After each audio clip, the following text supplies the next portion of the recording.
Hello, hello. 1, 2, 3, 2. It's okay. 1, 2, 3.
where the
Buenos dias, good morning, and welcome here to Valencia, Spain, from the Wilfried Martin Center of European Studies, the EPP's official think tank. We have gathered here to celebrate the 10th edition of Net at Work. My name is Sandra Pasaric, and I have the pleasure to guide you through our 2 days program with extremely engaging and up-to-date panel discussions. As we're celebrating the 29th EPP Congress, co-hosted by Spanish Partido Popular, a founding member of EPP, we are led by a mission to redefine and reaffirm our fundamental values. As European People's Party's official political foundation, the Wilfried Martin Center for European Studies will contribute to this mission by addressing some of the most crucial European challenges. Under the title European Answers in an Unstable World, we aim at bringing you insights of some of the most relevant and prominent political representatives in sharp panel discussions. Some of the topics we will be exploring include the demography, digital and green transition, democracy, enlargement, defense, and just to give you a little bit of flavor of the next 2 days. During 2 days, we will have a total of 10 brief panel discussion of duration of 30 minutes each to debate the mentioned topics. You can follow us live on our YouTube channel or the official Martin Center website. We also want to make this event as interactive as possible, so please make sure to leave your comments and thoughts on our social media on Twitter and Instagram account. With this said, I'd like to introduce to you our first topic for today. The title of the panel debate is A Lost Generation, Rescuing Europe's Youth from the Extremists. The first panel will be moderated by my colleague Sara Pini, Senior Research Officer at the Martin Center. Sara, over to you. Thank you, Sandra, and welcome to this first panel, a very hot topic to start with, I would say, and to discuss it. We have the pleasure to have with us Paulo Rangel, Minister for Foreign Affairs of Portugal. Thank you very much for taking the time to be with us between one government commitment and the other in this very weird emergency, I would say. And Paolo Ali, Secretary General of the Fondazione De Gasperi and President of the party Alternativa Popolare.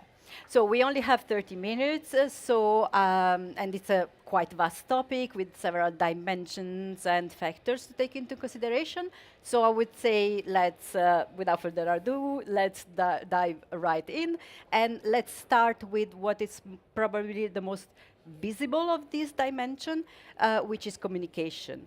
Minister Rangel, why are young people so attracted to radical discourse, and what gaps is this kind of narrative filling for them? Well, first, buenos días para nuestros amigos y hermanos populares.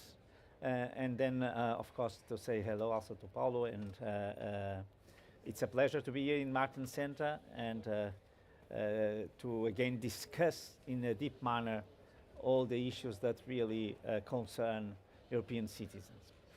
Here I have to say that I don't like very much the topic is very attractive for communication, lost generation. Because when you speak about youth, nothing is lost, because you can always recover, and we know that all of us know a lot of people that are also in People's Party, in European People's Party, that had a different background 20 years, 30 years ago. So you never lost anybody when you speak about these political issues.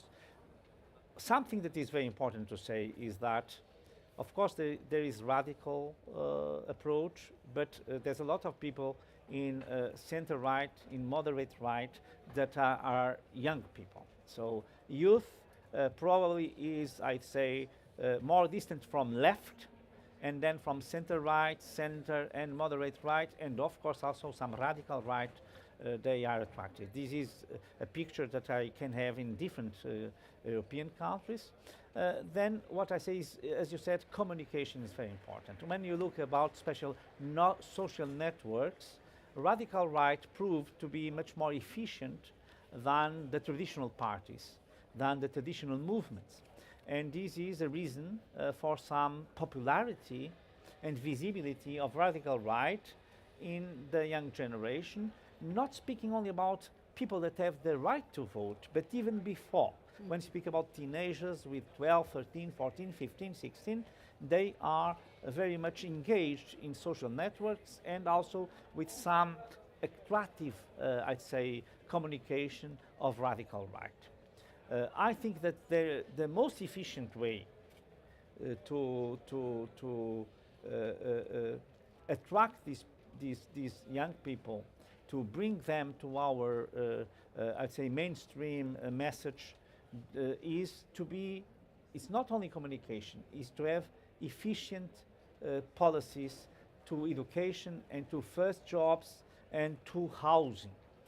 So when you look at a very good, if you have very good policies, public policies made by governments where EPP is present, I'm sure that young people will come. I'm going only to give you one example, and I conclude my first intervention to say in Portugal, with fiscal policies, we have the income tax is very, very low now, after we are in government, to young people.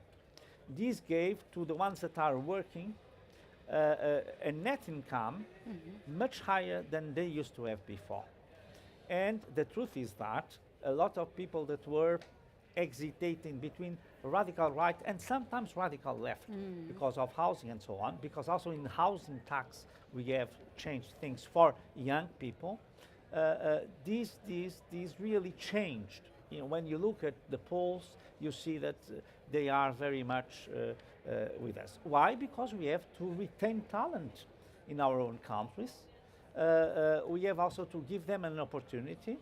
And so I think this is a very good, even if a single example, of what we can do in real life and not only in communication to bring the young generation to the values of EPP parties and so of center-right moderate parties. Of course, we will get back into policies because, of course, there are objective reasons, and of course, it's not just about speaking. But let's remain on the communication side. President Ali, how can we better communicate with young people? What kind of language, but also what kind of narrative better resonates with them? Well, first of all, thank you also from my side and on behalf of the Gasperi Foundation. And thank you to Paolo. Congratulations for your great job as minister. Thank you. Well, I think that I would start with a sentence from which was very often used by Alcide de Gasperi, who used to say, "Politicians think to the next elections, statesmen think to the next generations." So we must think to the next generations, but I think that we must avoid the risk. Young generation cannot be treated as an Indian reserve or put in some kind of protected area.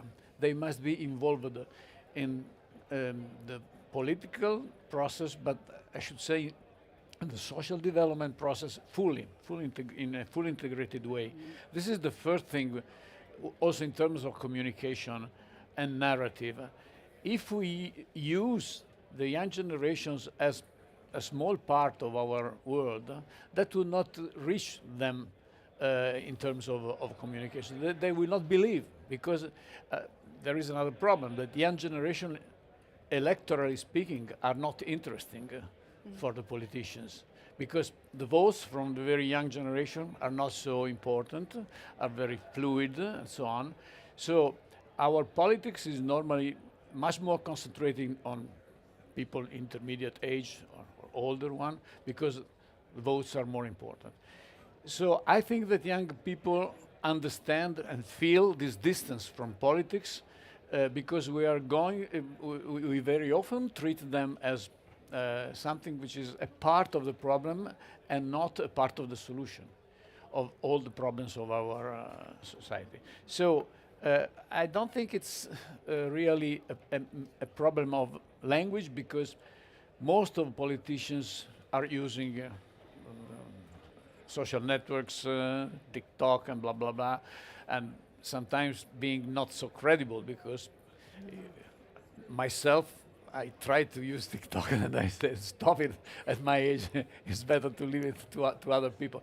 So I don't think it's a problem of this type of instrument of communication, but the content of the communication, which must be focused on the fact that the young generation are crucial for the development of the entire society.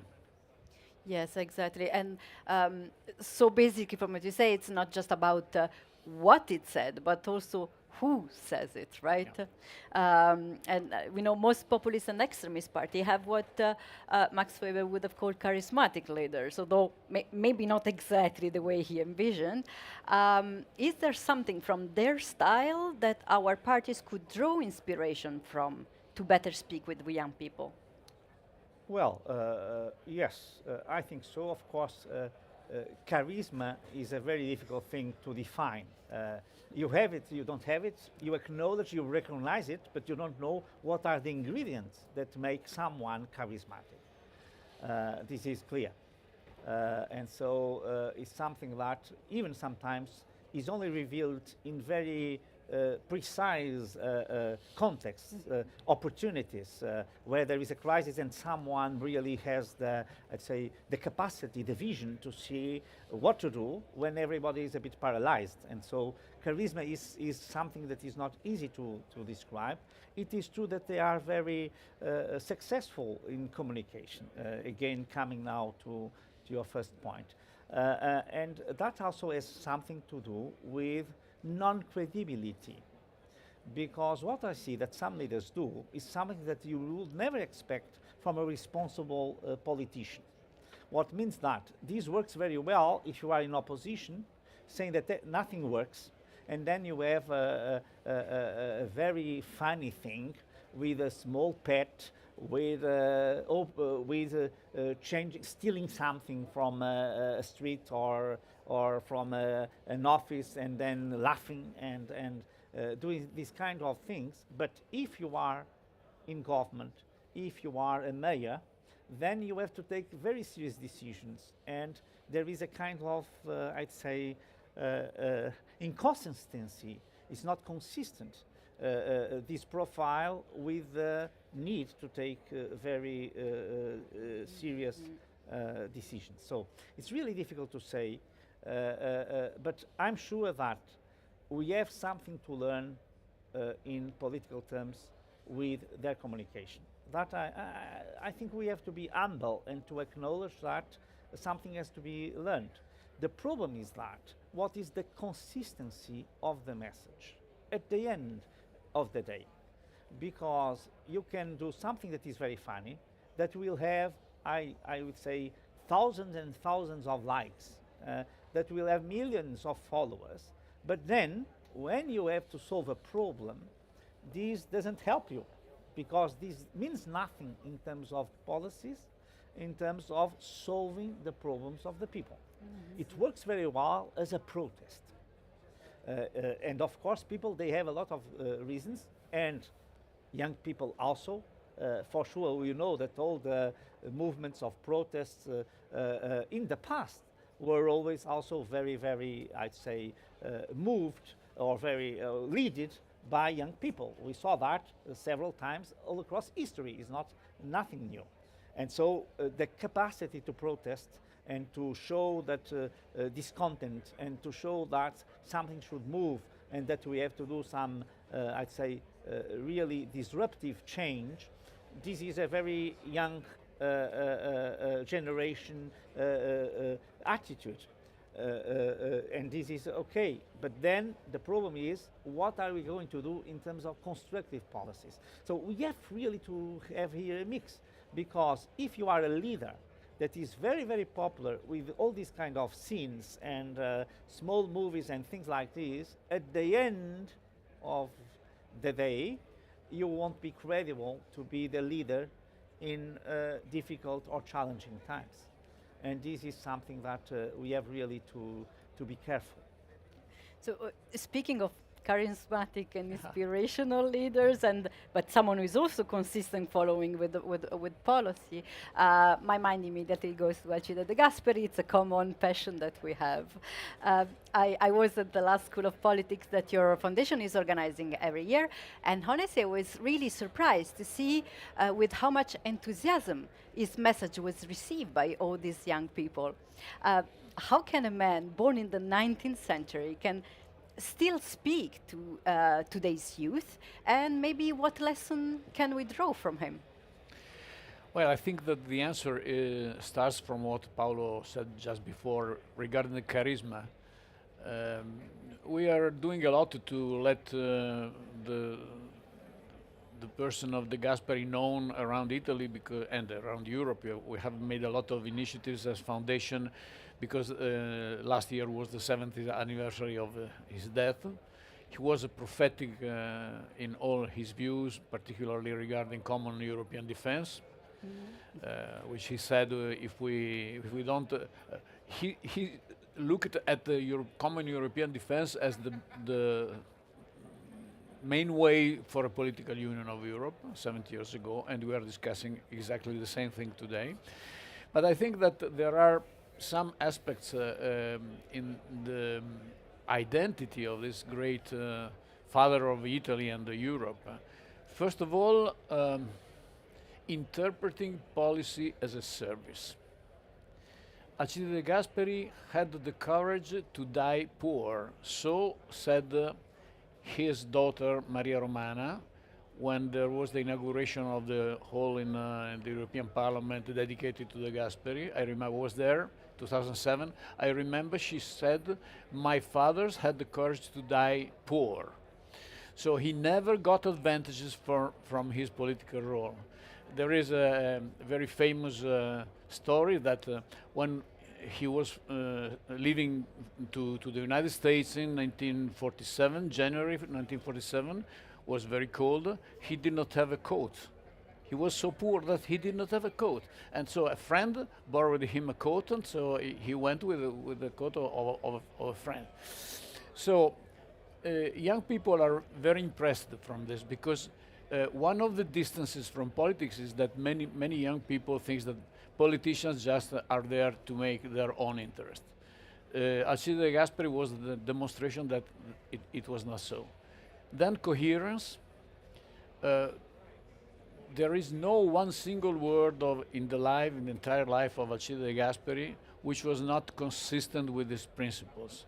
And he was member of the parliament in the Austro-Hungarian Empire, then with the fascists, and then the Republican part, then he was. But we know the last 9 years of his life, but 65 years before, he suffered, was in prison, was in poverty, and so on. So when you let the young people know the story of his life, they are impressed because it's a completely coherent. He could have had a much easier life for himself and for his family.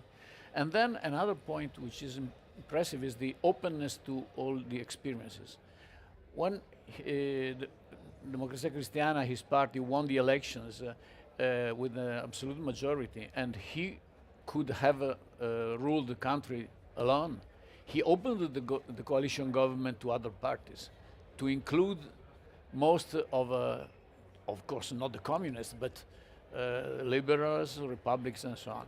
So there are a lot of examples which the politics of today has forgotten, and we, as EPP, should regain confidence with it and give the example, because the best way to speak to a young generation is the example. So as I said, now we go back to policies. We chose this topic because it's very important for the Martin Center. Actually, we are going to publish very soon a study where we analyze young Europeans' values and attitudes along two dimensions, hope versus despair and freedom versus control. Now, the first one is very obvious. Young people have objective reasons to be pessimistic about the future, and this despair makes them easy prey for the extremist. So since you already answered this question, I will ask President Ali, what should be, let's say, our top priorities to restore their confidence in the future? Well, as I told before, I think we must put the young generations at the center of every one of our political choices. So when we speak about, we cannot only give them some satisfaction to some of them, of their, I don't know, some little satisfaction for the young. We speak something for the students, something. The problem is that every choice, every decision of politics must integrate the young generations in the whole process. This is the way to let them know that we are worried about their future. And I think that every one of us has had in the past more or less the same experience. When I was very young, look, in the 60s and the 70s, I was very young. We had the terrorism in Italy, Red Brigades, the Baader-Meinhof in Germany, the communist revolution and so on. And everything seems to be desperate. We were not seeing a future for us. Then we reacted, but our fathers had the courage to involve us in the entire process. So I think this is the main consideration. Individual priorities, of course, are jobs, because this is the most important things for a future of a young guy.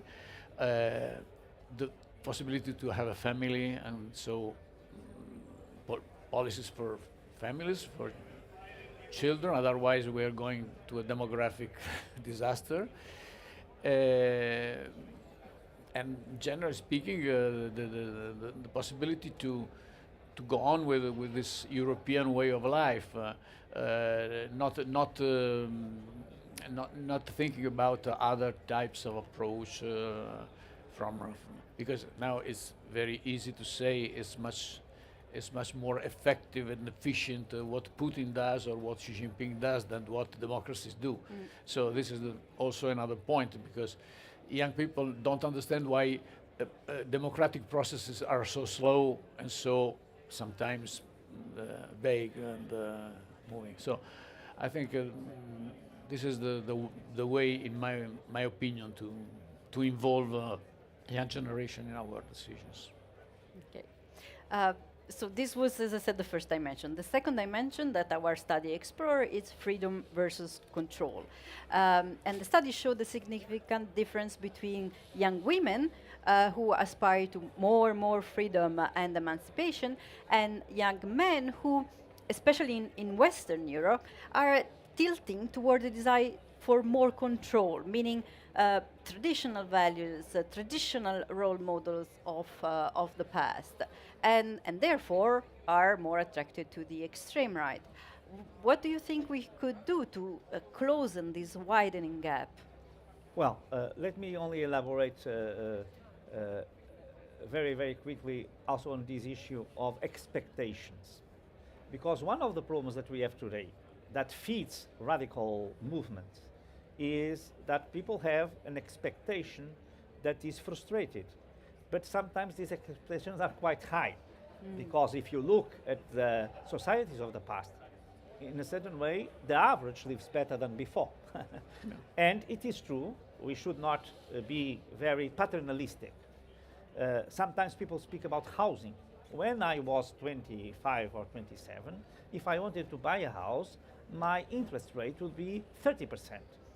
In my first house, in 3 years, I paid the second house only in interests. And now people say, this is a terrible problem. At those times, nobody said this is a problem. We have to live with them. And also, so this is also a problem of expectations. Sometimes in our education, we give the idea that everything is very simple and very easy. And you want to give to your children the best life, of course, but they also have to struggle a bit, because this is part of human life, and we should not be paternalistic. Look, when we spoke about charisma, for instance, if you look at de Gaulle, he decided to go to London. He could have disappeared in London after 4 years of resistance, because it was a very weak movement. When you speak about Adenauer, he was more than 10 years in house arrest during Nazi times. And so what could be his life? Probably he would disappear. He could be shot, he could die, and nobody would know who was Adenauer. He was the mayor of Cologne defying Hitler, and then he was arrested, and that's it.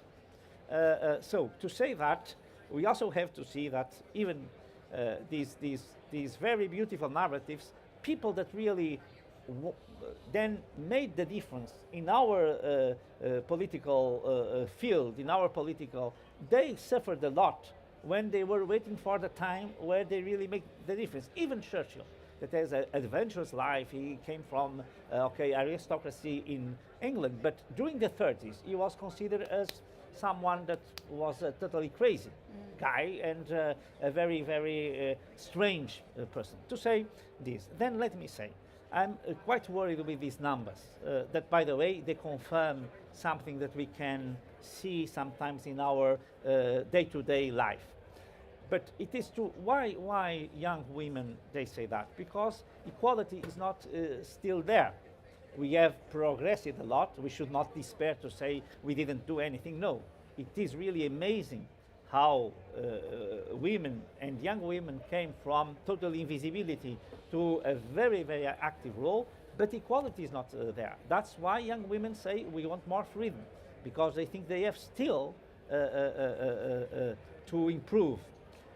In the case of young men, this is really, in my opinion, quite problematic, this idea of control. But this has also something to do with a shift in our societies. Look, privacy, private life, and respect for private life was a huge value in the past. Today, with social networks, everybody puts the boyfriend, the girlfriend, the pet, the father, the mother, the anniversary, their own life is shared with everybody. They say, and so the difference between privacy and public sphere has changed. That's why people are, I'd say, less reluctant to accept control, because their life is controlled by everybody, because they publish their life every day.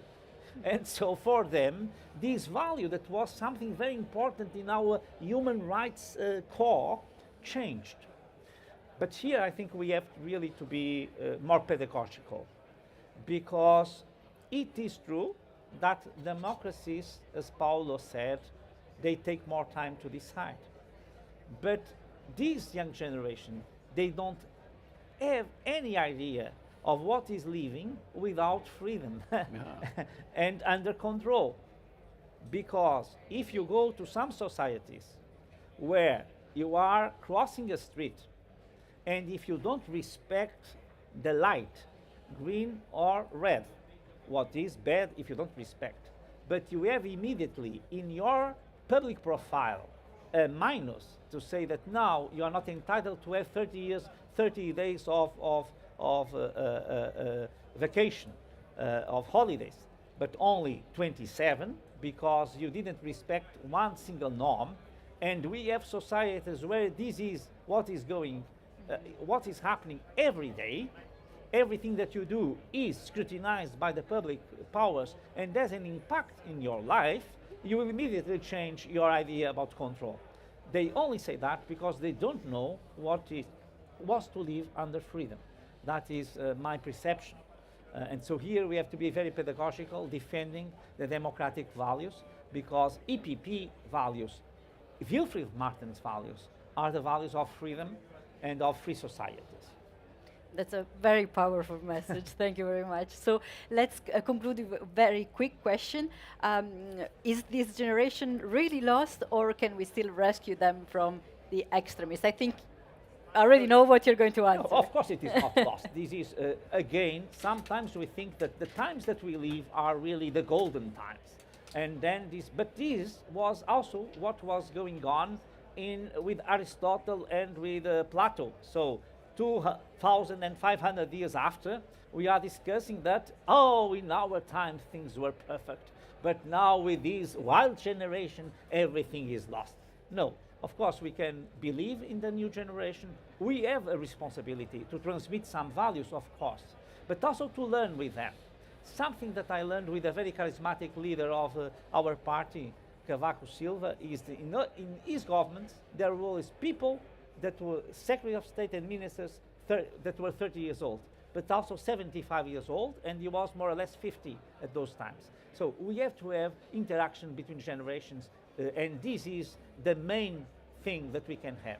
Innovation with also some experience. These two values are very moderate and very EPP, I'd say, minded. Thank you. President Ali, very shortly. Very sure. I'm not so pessimistic.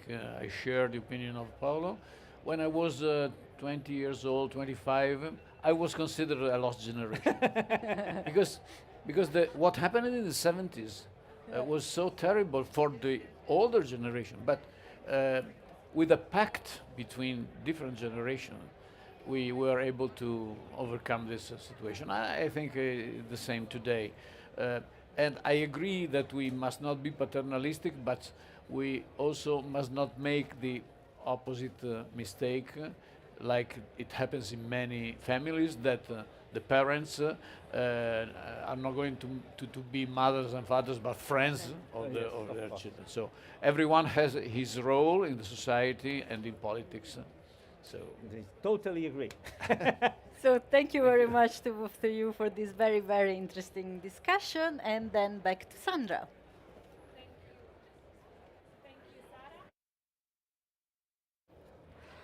Thank you, Sara. Thanks also to our Italian member foundation, De Gasperi, Fondazione De Gasperi, and our Portuguese member foundation, Sacarneiro.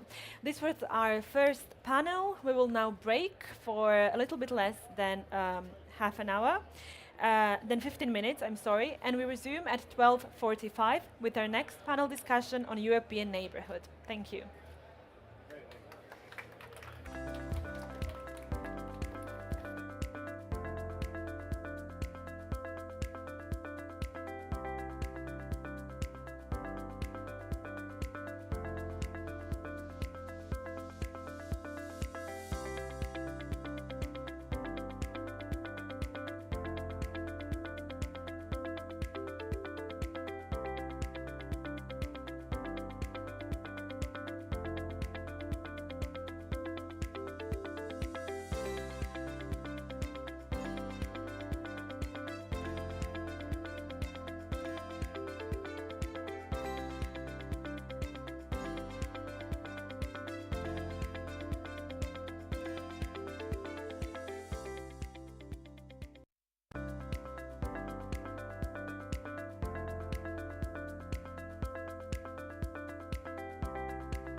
audience, dear guests here at the Martin Center stand at the EPP Congress in Valencia, welcome back. Our next discussion will be about rethinking Europe's neighborhood, a closer look at North Africa and the Eastern Mediterranean, in cooperation with Glavko's Clarides Institute and Reformismo 21. To tackle this and other points, I'd like to introduce to you Teona Lavraleshvili, visiting fellow at the Martin Center, who will moderate the upcoming panel. Teona, over to you. Thank you very much, dear Sandra, and good afternoon. It's indeed a pleasure for me to be here among the family to moderate this highly relevant and important topic today with our distinguished panelists and guest speakers.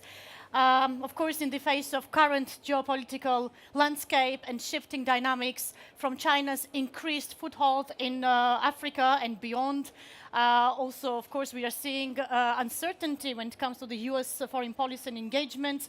The regions such as Northern Africa and Eastern Mediterranean is becoming more and more important strategically for the European Union. And this is indeed these two regions that we are discussing today, youth engagement, but also from a particular perspective from Spain and from Cyprus. So I'm very happy to introduce our panelists today to our distinguished audience.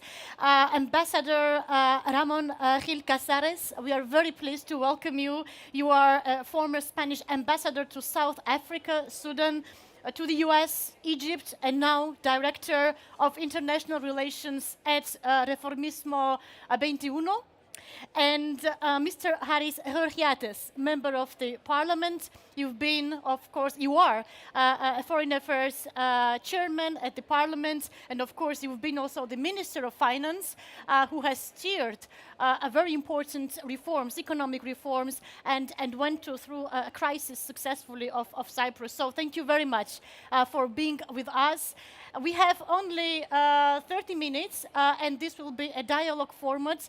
I will be asking questions to our distinguished speakers, but of course, I would like to encourage you, of course, to raise a few points and, of course, exchange with you should you consider this relevant to our discussion. Ambassador, let me start with you, and let me start with the African continent. So China's so-called infrastructure diplomacy in Africa is often framed as pragmatic approach, which is appealing to many, I have to say, in Africa. So in your view, how should the European Union reframe or update or upgrade its neighborhood policy in order to stay relevant, but also support Africa's industrialization while also addressing the perceptions that the West is declining? Okay, thank you very much. Let me tell you, it's an honor for me to be here. Welcome to Valencia, for those of you who've not been here before. Listen, this is a very important issue, not only because of the role China is starting to play in many places in Africa. China is being seen by many Africans, and have been posted, as you've just said, in 4 or 5 African countries, as more effective than we are, as more visible than we are, as faster than we are, and imposing less conditionalities to the projects that they implement. It is true that as time passes by, they're starting to see the drawbacks of the Chinese cooperation. They don't seem to put conditionalities at the beginning, but they put it at the end. The documentation is secret. You cannot disclose what the conditions are in some of the projects. So when the time comes and the Africans have not been able to comply with the conditions, they've been sort of imposed at the beginning of the process by the Chinese, they end up owning the infrastructures of the country. At one point, a leader from a very small semi-island state in Africa asked me, so if we don't comply, they're going to keep the island? Well, they're not going to keep the island, but at the end, they keep on the management of the island ports or some of the infrastructure. And that is, again, creating a bad image of China. What is the problem with us? Africans like us much more than the Africans. They've all had contacts with us. Northern Africans go to Cyprus or to Greece or come to Spain. The former colonial states go to the metropole and I always say a thing, when they had all these demonstrations with Russian flags flying all over Burkina Faso or the Niger, the people were wearing shirts from Paris Saint-Germain. So the heart is in Paris, even though they told them to wave a Russian flag. But they don't understand what we do. And you do things better than the Chinese, but we don't seem to sell it. At the end, I think, if you want me to put it in, and the minister will understand it well, in political terms, they're much more political than we are. We go there with a book, probably done by the commission, and go step by step where the Chinese say, you want this, I'll give you this. And then we'll see the conditionality. We could do that. We could think more on our interests and the interest of the people and the leaders, and say, let's do this, and then afterwards we will see what the conditionalities are. Because, in fact, and I'll close with this, I'm speaking too much since we have very little time. We impose conditionalities from the very beginning, but when it comes to the moment to apply it, sometimes we don't.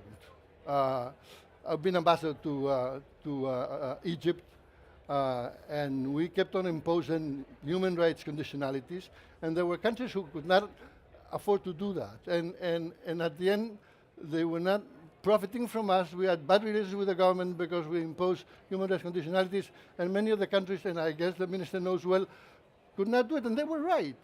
Why impose on a strategic ally like Egypt some conditionalities that we don't impose on some other countries? So I think, to sum up, we should look more at our interests, see what we can do, and look less on the process and more on the content and the results. Mm-hmm. Very interesting argument that you are making, also taking into account the perhaps also enlargement process that is underway, more or less, towards the Western Balkans. And here I also recall this conditionality clause, but also the importance of the visibility of the EU's investments and activities, because external actors are very much, as you mentioned, faster and also much more visible, so you need to catch up in this respect. But Minister, and so I would like to ask you, would you agree this argument that we need to focus more on the interests and also on process when it comes to the advancement of EU's neighborhood policy, also perhaps towards Eastern Mediterranean? And here I have also in mind the energy cooperation, and the Cyprus is leading, but also give us your assessment when it comes to the new pact of Eastern Mediterranean. So how do you assess in light of Ambassador's comments? Actually, I would agree with the point made by the ambassador, and I would say this because energy policy, investment policy, everything has to be placed in a broader framework. And what has been of concern to me is the fact that the European Union it's like this economic giant, but it is a geopolitical dwarf. This is where we have been failing. So we have very good initiatives, issue-specific initiatives, but we have not been as successful in encompassing all our initiatives in a broader geopolitical context. So what the ambassador has said about Africa is definitely the case also when it comes to the Mediterranean. So first point is for us to realize the relevance, the significance of the Mediterranean, which will be either a region of collaboration and opportunities, or it will be a region of conflicts and crises, be it security, be it migration, be it interruption of maritime routes. So the challenges are endless. The opportunities are also very significant, and this is where the EU has a role to play. That's why I would argue that we need a more geopolitical Europe, and Cyprus as a small member state, but in a sense being the outpost of the European Union in the East Med, is making this point. We need the EU to be more present, geopolitically active, and coordinated. So all the policies have to be part of a well-thought, well-designed policy of engagement of the Union, because if the Union is not present and engaged, then we shall leave a geopolitical gap for others to fill. And this is when problems arise. Interesting. I think we are witnessing the birth of a new concept in international politics that is geopolitical dwarf. Because Yes. previously we were speaking about political dwarf, but now it also applies to geopolitics. So thank you very much for pointing out to that. But and also going back to Ambassador, to your, we are very much interested in your insights when it comes to. I think we have to speak about this migration, right? So, to what extent you think that the EU is managing or should be managing much better and in a more efficient way these migration waves, and perhaps also elaborate about these bilateral agreements? Do you think that this interest-based approach is there, or do you think that we need to balance? Okay, let me go back to what I was saying and allow me to be a bit politically incorrect. Please, Uh, this is what we need here. I think we've invented everything as far as migration is concerned.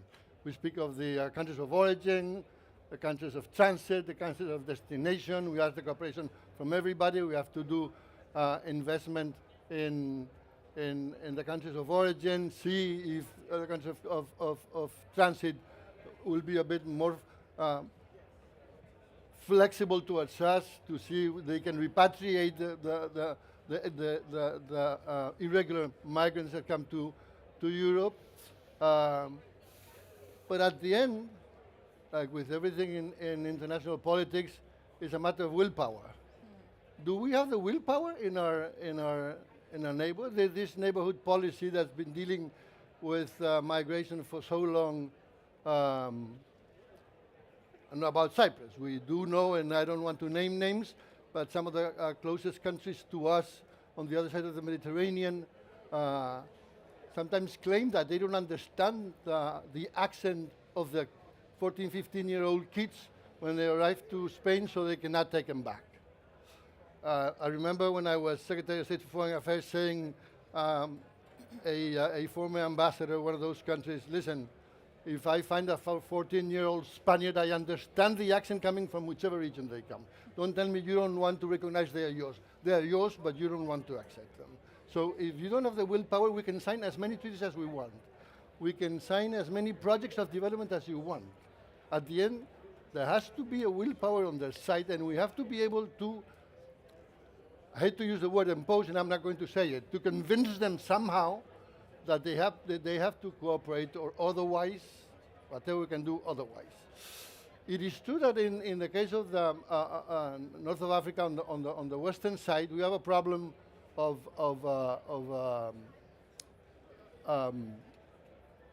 unity and cooperation among the states.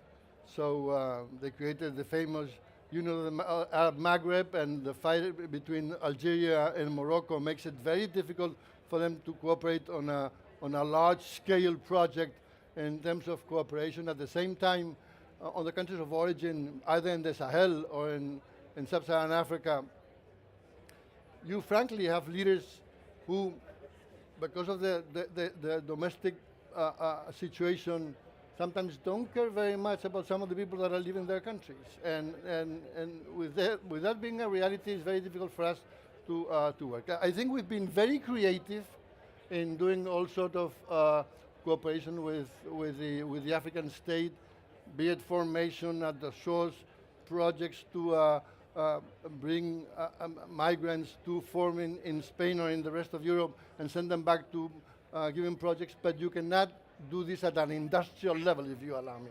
When you have the numbers that we're receiving in the Canary Islands, to speak of a region, it's very difficult to see how we can impede them from coming just by a political project. You need the political will of the cooperation countries, and that we have to use some convincing, and I don't know how you do that. Indeed, the political will is a driver of key decisions. And I think that's also, if we look into the current developments when it comes to the Algerian migrants' refusal to return the migrants, also relations with France. So we see that without this bilateral agreement, it is very difficult to have the European approach. And on that, I would like to ask you, Mr. Georgiades, so what is your take on the management and control of migration from the EU's perspective, and to what extent the new pact on Eastern Mediterranean, which is now in the making, will address you, and what will be your recommendation in this respect? I mean, first of all, let us be honest. We were not as successful at the beginning of the migration crisis. We were caught by surprise, and the perception that migration is out of control was actually one of the factors that was fueling the rise of far right, the far right has been offering no solutions, but plenty of slogans, appealing to popular emotions, and eventually, through this way, eroding the very foundations of our democracy. So we should take migration very, very seriously. The steps taken more recently with a new pact are in the right direction. They are not perfect. And once again, I think with the ambassador we're making the same point. Much depends on our ability as a union to actually act effectively, and that's why I insist that the EU must act as a much more efficient and effective foreign policy actor, including when it comes to migration, because nobody can convince me that this union of 450 million, with the wealthiest economies globally, with a combined GDP which is almost unrivaled, with the potential of political influence, cannot dictate the reasonable, humane terms and conditions also when it comes to countries of origin or countries of transport. So this is where the EU has to confirm its relevance, and this is where our people, our citizens, our voters have to see that the European Union is actually effective and delivering.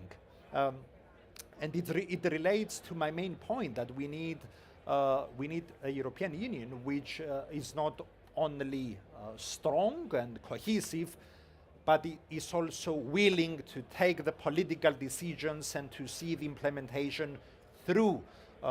This is the only way that the EU can be relevant. If we fail on these issues, let's say tackling migration, then we shall lose our citizens, we shall lose our voters, and maybe we shall put our union in jeopardy. Thank you very much for this frank assessment. I would like to perhaps now to both of you ask a question that we have been at the Martin Center discussing in the past 2-3 days, because we are hosting a delegation from the US discussing transatlantic relations.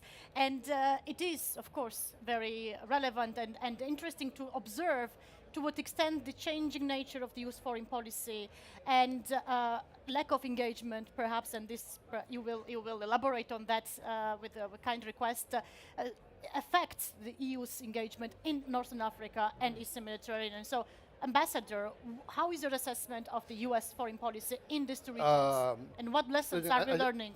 I think the change of the US foreign policy is enormous. It will affect us greatly, all of us. As far as we are concerned, I think it's the same case as in Cyprus.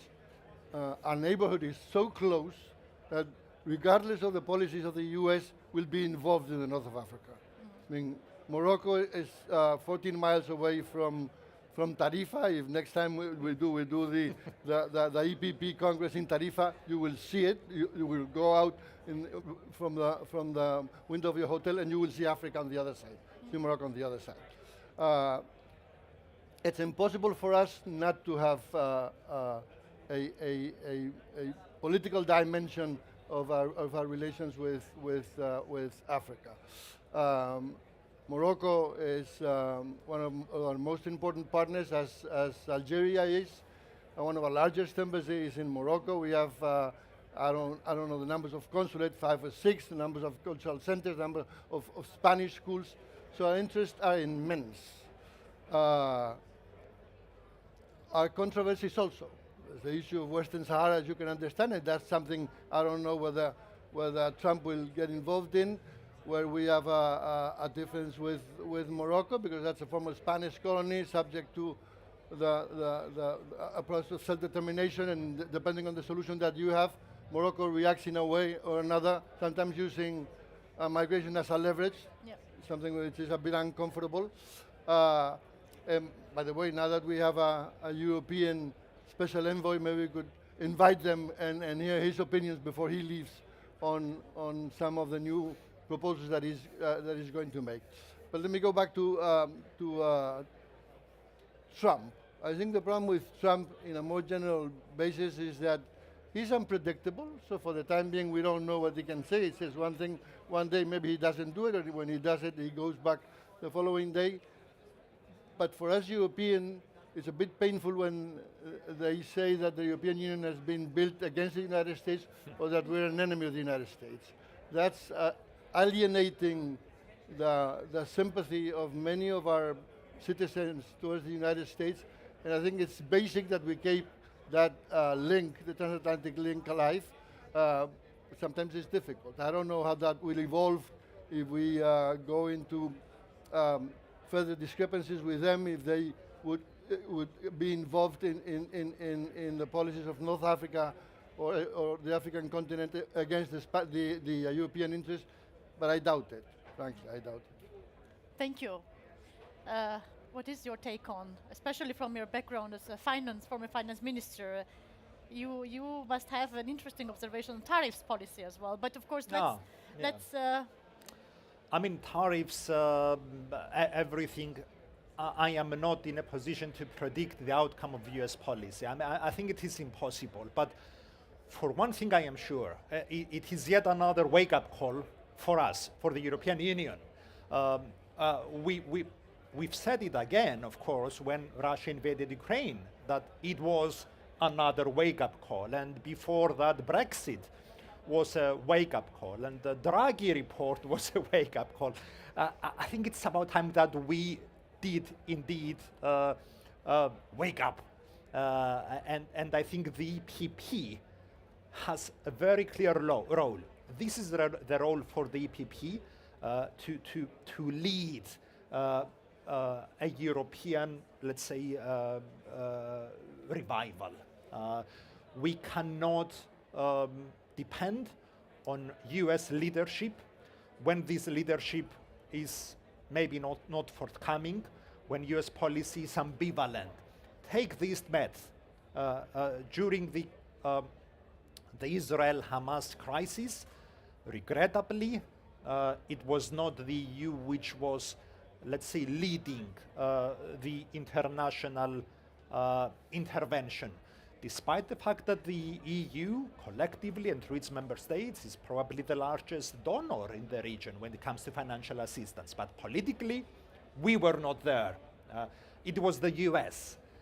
This we should not take for granted any longer. We are being told so openly. So it's this theme that we are coming back to, Kiona, again and again, that the European Union should become a much more cohesive, effective actor in world politics, especially on its own region, the Eastern European front, the southern shores of the Mediterranean. These are regions which actually are crucial for our own security and our own prosperity.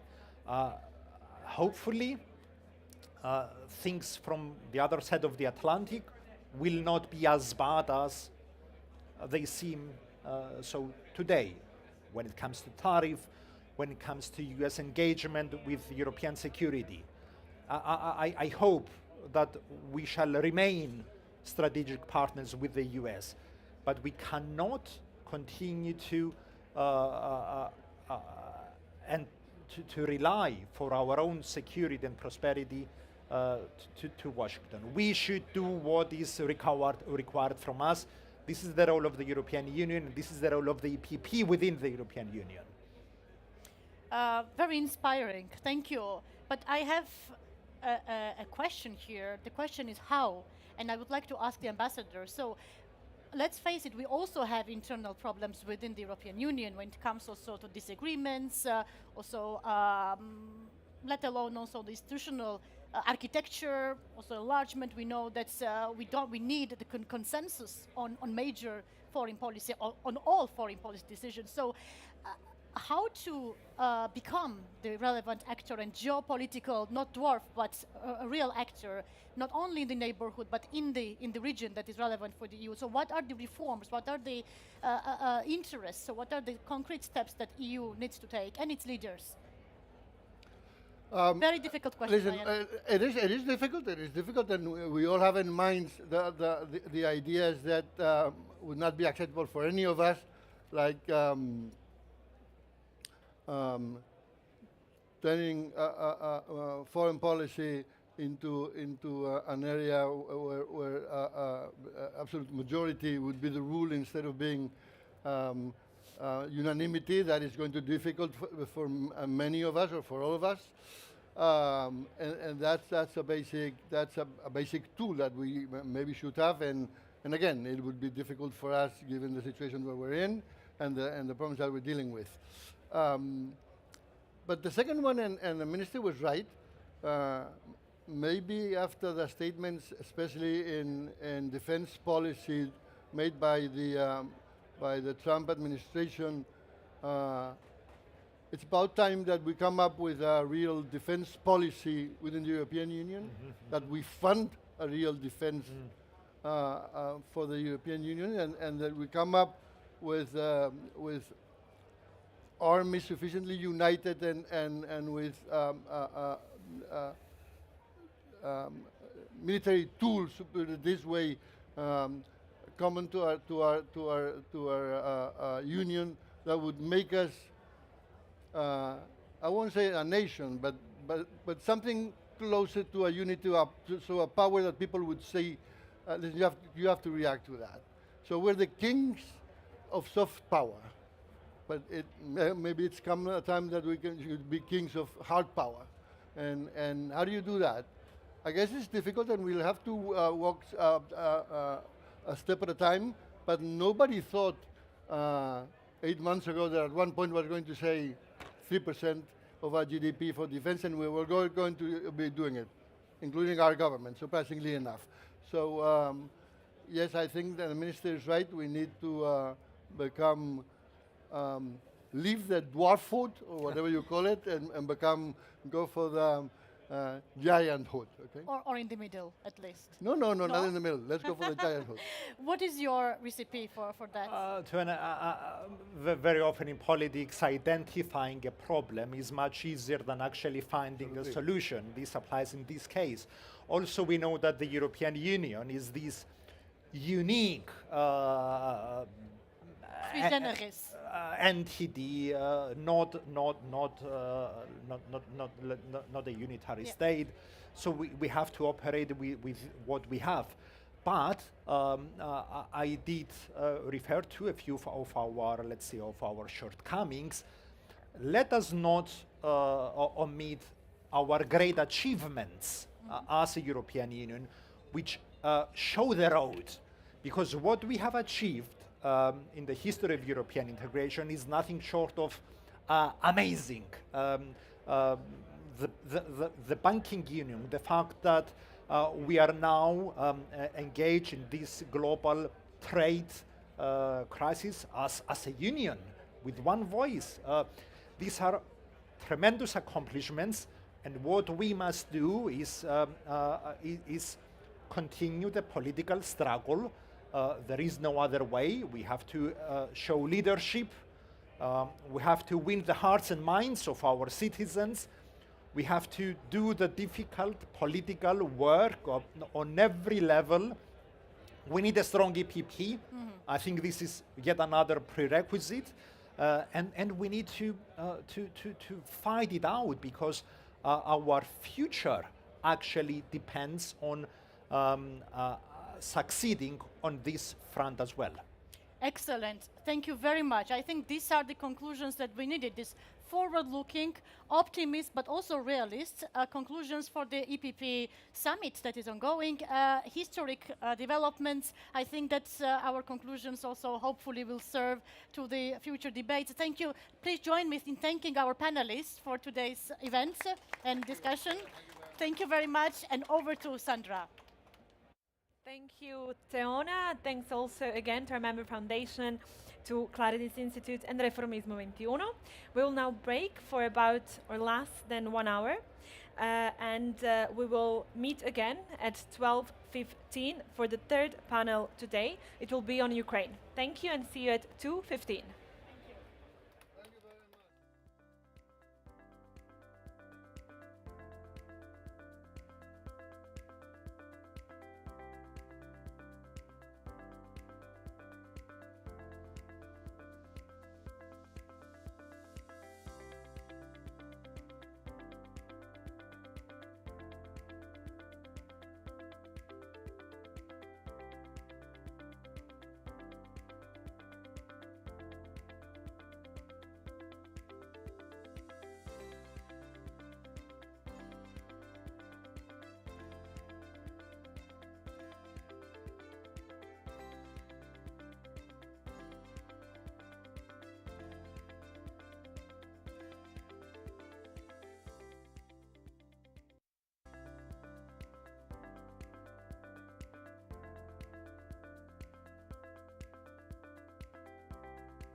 Hello again, and let me welcome you to the Martin Center EPP Congress Sideline event, the 10th edition of Net at Work.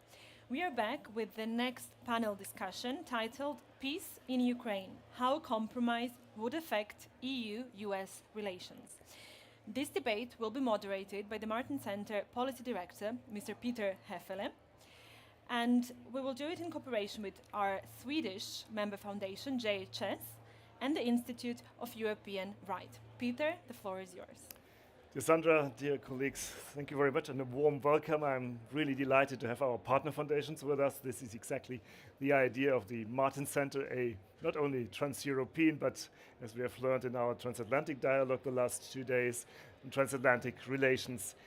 The topic is an ambitious one, so we try to find also in particular the regional perspective, which is very interesting for our guests, and our guests are not only here in Valencia at the EPP Congress, but also online in our live stream, so feel welcome as well abroad.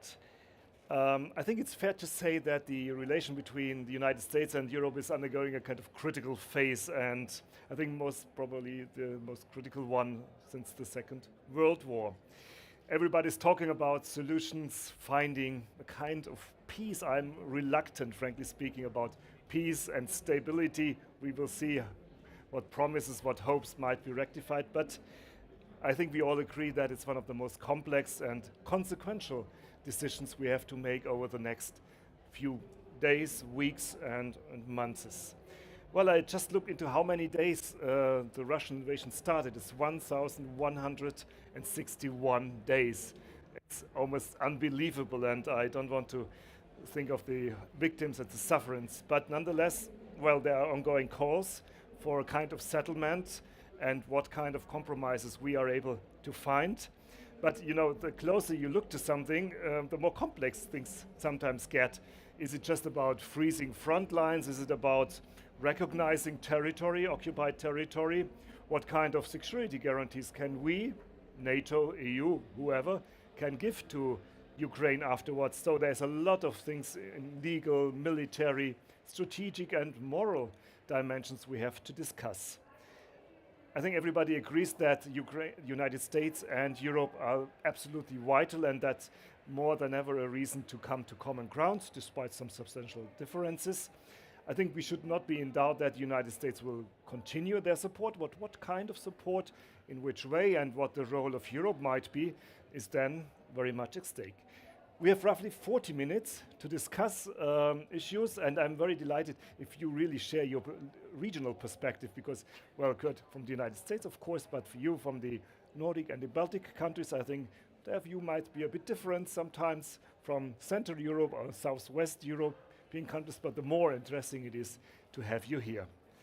Let me just say a few words on I'm very delighted, Karin, to have you with us. A strong background in defense and security as the former defense minister, but you're also the Secretary General of our sister party, the Moderates. So this is another issue that we have two layers, the official one and the party level. The same goes for you, Laurinas. You're president of the Homeland Union. This is our Lithuanian sister party, and also former Minister of Defense. And good, I think you hardly have to introduce yourself, because you had been for many years the face, indeed, in Europe at NATO. As Will Rogers said about the Democratic Party, I'm not a member of any political party, organized political party. I'm a Republican. That's even more interesting than that. So, Karin, let me start with you, indeed, from a Nordic perspective, absolutely crucial and getting more and more important. Let's assume there is a kind of agreement with Russia and Ukraine with the under the umbrella of whatever. What do you think, and how do you think will this have implications for the transatlantic relations? Because this is at the core of our today's discussions. Will it be strengthened? Will there be new frictions? What is your perspective, given your stand of the country in this constellation? Well, thank you, and thank you so much for including me in this extremely important discussion. Many years ago, when I started with foreign policy and security policy, we had more theoretical discussions about things. Now it's not theoretical, it's extremely realistic, it's IRL, it's happening now. People are suffering, people are dying, and we know that there is a very easy ending of this war. That would be that Mr. Putin just stopped, but he's not going to stop. So just to say that we are in an, I would say this is existential, not just for Ukraine, it's existential for Europe, and I would say for the whole world even, since we see this challenging of the rules-based world order. So that's the big problem. Then we can go into details, but just to have said that, to have that stated. And just to, when we go into the discussion, it's really difficult waters, I can say, as a former, not naval officer, but amphibious officer. But Sweden's position in this remains clear. We will continue to support Ukraine for as long as it takes. But will that be enough? I mean, Sweden, we will do what we can as long as it takes, but we have to find a solution together, of course. So to be very clear, I mean, for us, not just in Sweden, but the Nordic countries, the Nordic Baltic countries, for nations as us, the rules-based order is yes, it's the most important thing that we have. We are not very small countries, and together we are, I mean, quite a strong bunch of nations. And if you put our defense together, the Nordic part, and then the rest of the EU, yeah, okay, but it's not enough, of course. But for us, as being a middle-sized nation, we need this order. Yes, if you have, I mean, you have your territory. The principle of sovereignty, it's not negotiable. So if we start there, then of course every form of peace agreement or like an end of the war must be most of the time, some kind of negotiation, maybe a compromise, but I mean, it's in our, I think in the head, the compromise, it depends so much how it looks. What will it look like? Who's compromising with whom here? Is it the US or is it Mr. Trump and Mr. Putin compromising together? And of course, our stand is not unusual. We say, I mean, Ukraine must not just have a place at the table. They have to be the most important part in this negotiation or in this peace. So we go for these more fundamental questions, which go beyond even the transatlantic relation, because this is an order issue, as you correctly pointed out. But back to the transatlantic relations, I had been to Vilnius a couple of weeks ago with another interesting event, and I have seen how important the US presence is seen in your country. That's the backbone, despite European troops being deployed there. But Marinias, give us an insight how you perceive, from the Baltic perspective, the role of the United States and what you expect. It's a vital role, of course. You know, in Lithuanian identity, we always was saying and keep saying, more American Europe, more safer is Lithuania. So it's a fundamental thing from Ronald Reagan. From we are like waiting for Reaganist Republicans, you know, and looking for them. You know, we have one here, you know, but we'd like to have it more. So it's a vital. But of course, if you look at NATO defense planning, you see already in the Biden period, what U.S. is like moving as to the back stop, you know, more, you know, be more responsible. As America is saying, be more responsible. It's clear message to Europe. You need to be on the ground forces more responsible, but we will be your backstop with enablers, with others, what you are lacking, you know. So it's like, and we understand that pivot to Asia and that kind of things, but President Trump is doing it in a very radical way, and that's why we are waiting for now the posture review, and we'll see how it will affect us. We are, you know, eastern flank is defense spending is crucial moment here. We are now our ambitions is to have 5-6% of GDP next year. Latvia, Estonia is doing the same. Poland is already in the 5-6% zone.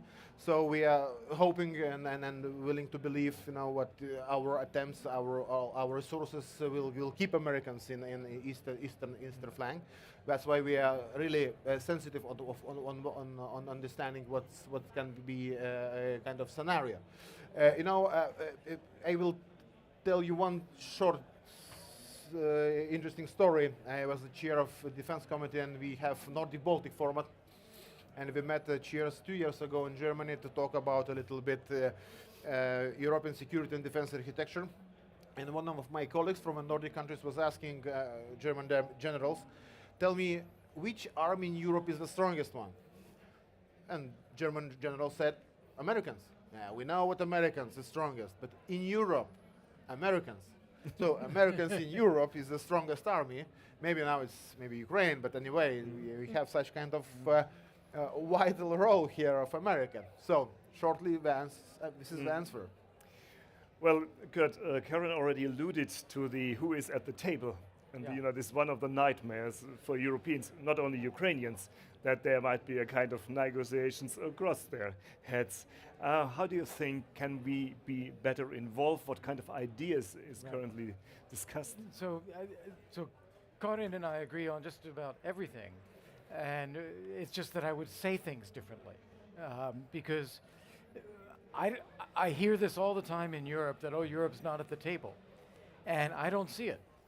I see, President Trump meeting with Macron, with Starmer, with Rutte, people going to the NATO foreign ministers meetings, bilateral relations, Maloney coming to Washington, Trump calling people up on the phone. There's an enormous amount of consultation. And this is not different. I mean, if you think back to, in the first term of the Trump administration, I was the special representative for Ukraine. I think back before that, during the Obama administration, Victoria Nuland was doing that job.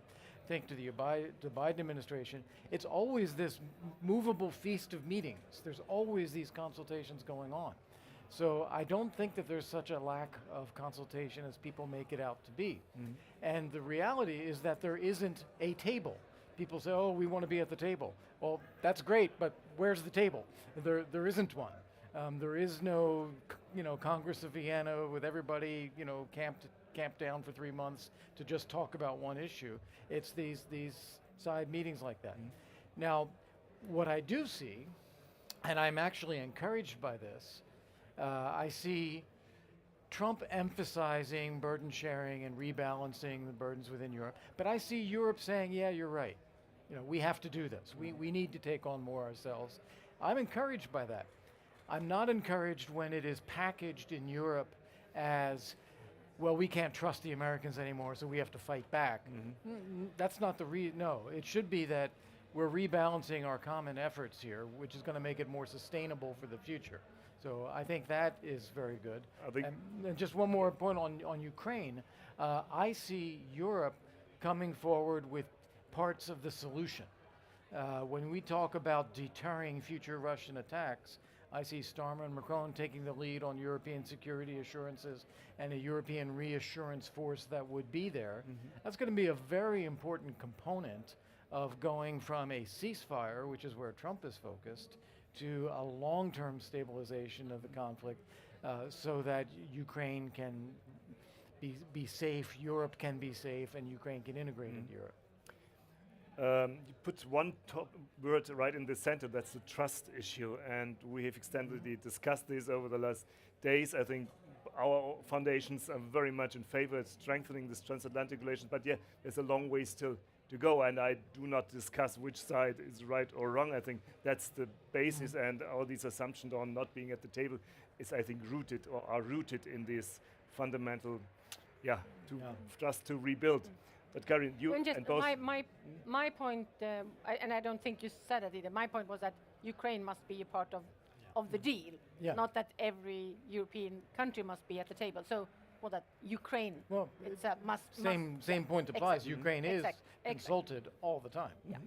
So, so that So I think we have the same view. Well, only as you pointed out to the wider dimensions, yes, we have this theater in the east of Europe, but there's always second thoughts. What will be the lessons? And it's not only lessons we have to learn or are learning. There are others, adversaries on the other side of the world, looking very carefully how Europe and the United States together, hopefully, are solving these kind of issues. I'm thinking of China and other adversaries out there. What do you think are the lessons, if we can talk already about that at the current stage? What is your impression? What would you advise, looking a bit beyond the current conflict? You know, a little bit view from NATO defense planning. You know, we have NATO catalog, we have new generation NATO plans, which are based, you know, land forces are more European on eastern flank, but Americans are coming with enablers if it's needed. You know, so if we lack anti-ballistic long-range missiles, air defense systems, Americans are coming. If you want to strike deeper into the enemy's centers and then strategic objects, Americans are coming. Intelligence, you know, American vital role. So this is model which works if everything is okay. So, and now I will be frank with you, we have discussion already in Lithuania. But if there is a tectonical geopolitical shift, you need to have plan B. You know, when maybe this is not coming. Maybe enablers is not coming. I hope it will come. I hope plan A is working, but you already need to talk about plan B. And now you should rethink all your procurement, all your defense strategy, and many things. So this is like a little bit, I would say now is challenging our strategic thinking.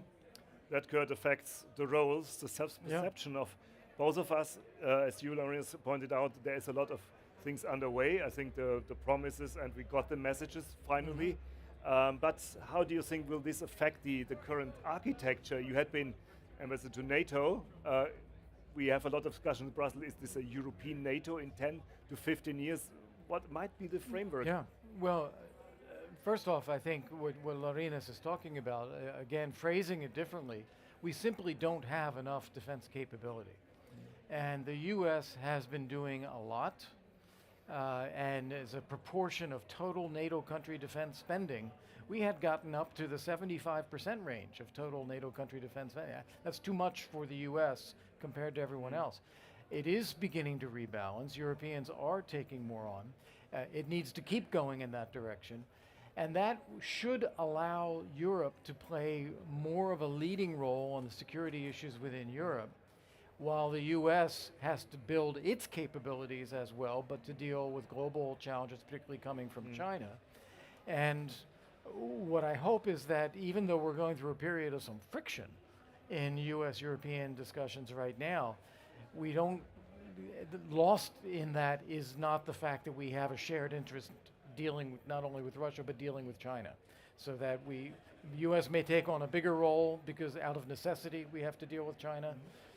Europe needs to take on a bigger role when it comes to Russia, but I hope we are still able to talk and align our policies to deal with China together as well.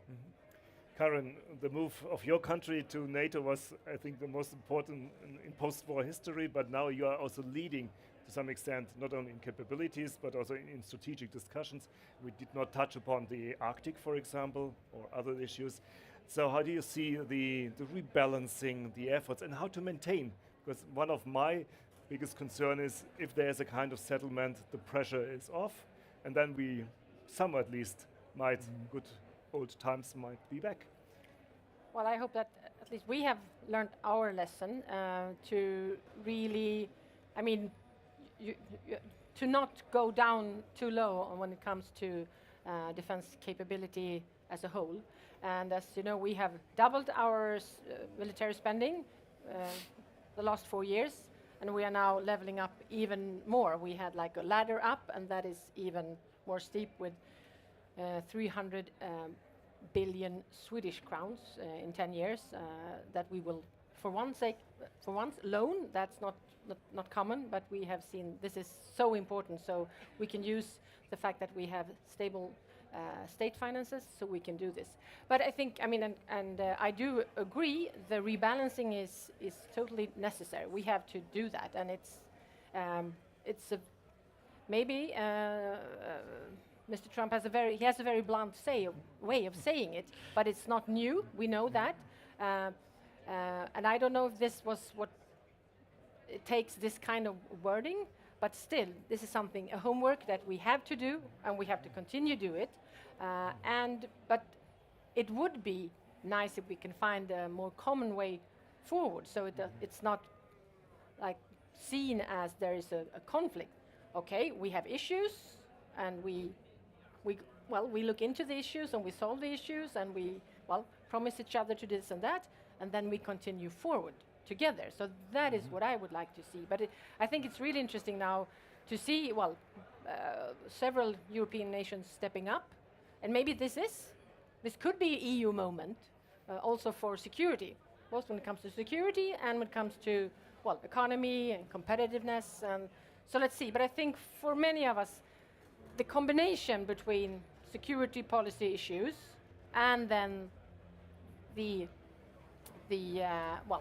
trade, if it's not a war, but the trade issues and the tariffs, I think that combination, it was maybe, or no, not just maybe, it makes it more difficult because it's so many things to take in and to react to all the time, like hour by hour.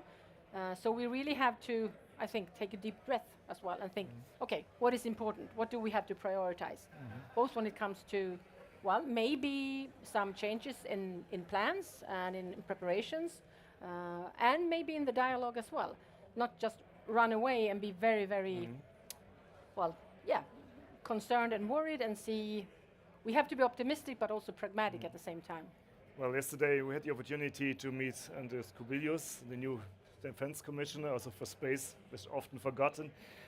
Yes, it's about time, it's about prioritization, and you just alluded to the NATO planning, the existing one. I think we will see some reformations. Would you dare an outlook how this framework will look like maybe in 5 years? You know, we have very good moves 2 years ago when we started to develop these new generation plans. For example, Secure, now four-star US general, he has already more free hands doing some flexible decisions without agreeing of all NATO countries.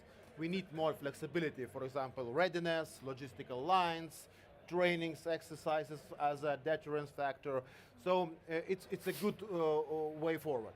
Now what is also new and good, but before that, we had deterrence by punishment. The concept means that if something happens, NATO comes together and deoccupy some part of NATO.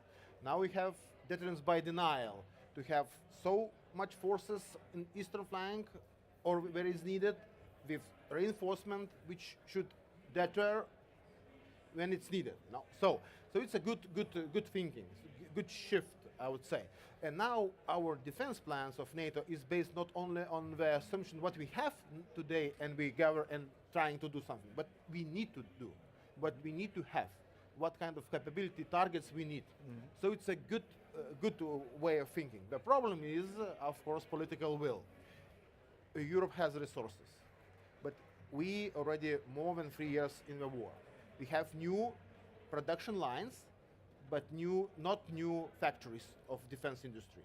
And this is the big challenge, how to accelerate and speed up. But it's not only about the defense industry.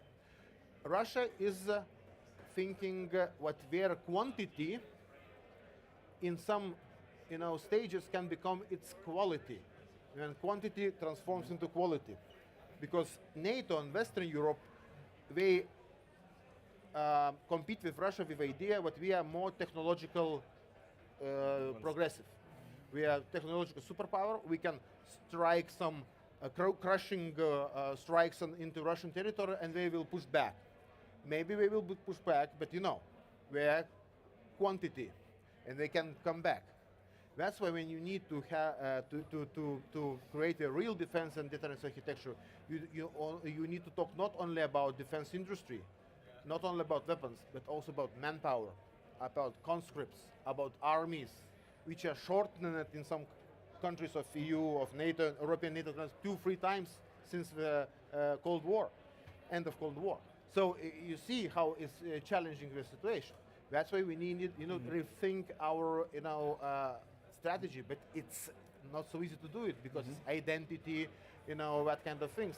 I remember I talked 5-6 years ago with one member of German Bundestag Defense Committee member from Social Democratic Party. He was saying, look, our Bundeswehr people and our soldiers was like a social worker with uniforms. So it was 5-6 years ago. Now it's changing. It's really Zeitenwende changing with Pistorius leadership, with Merz. I think we will have a new move forward. But it's still, how much we should overcome. Well, I think it's not only an issue here on our European soil. We alluded a bit to the complexity on geopolitical issues and linking the European theater to what is happening in the Western Pacific, for example, because much is driven, of course, this famous pivot to Asia. For years, it's nothing new, basically. So, Kurt, how do you think these two theaters will be connected? What is our role? And you mentioned the redefining of the role of the German forces. They had been employed for specific employments in Afghanistan, for example, or in Sahel, but not back to a large-scale landscape. This is a fundamental reshift, but this is linked, of course, to what the overarching strategic dimensions are. Yeah, it's an interesting question when you put it as these two theaters being linked. To me, it doesn't quite feel that way, at least not now. That China sees itself as a global power and is both interested in territory in its region, but influence power, economics, technology, Belt and Road, everything globally. And Russia, it kind of looks at, to coin a word here, transactionally. It says if Russia has cheap energy they want to sell, we'll buy it. If Russia wants to buy our stuff, they can buy it. But they're not strategically aligned with Russia's goals of tearing up Europe. In fact, China wants to do business in Europe. China would love to be part of Ukraine's reconstruction. They sell things to Ukraine right now. So it is not so clear-cut that these things are linked in that way. Another thing, I want to come back to some of the earlier points that came up in conversation, because they are kind of interesting. I think we shouldn't be so glib about saying that Russia has quantity. Europe has more quantity than Russia. 9 times the GDP, at least 3 times the population. I mean, what Europe lacks is organization and will. But it could outdo Russia in every category, especially with know-how and technology equipment that actually works. I mean, Europe can do that. So I wouldn't concede to Russia the idea that they have quantity. The other thing that's really interesting that's going on now, you were asking about, what will NATO be like in the future? We are seeing a transformation in battlefield developments and technology and the cost of defense articles because of the war in the war in Ukraine. People are using drones, so there's less human component, more remote component.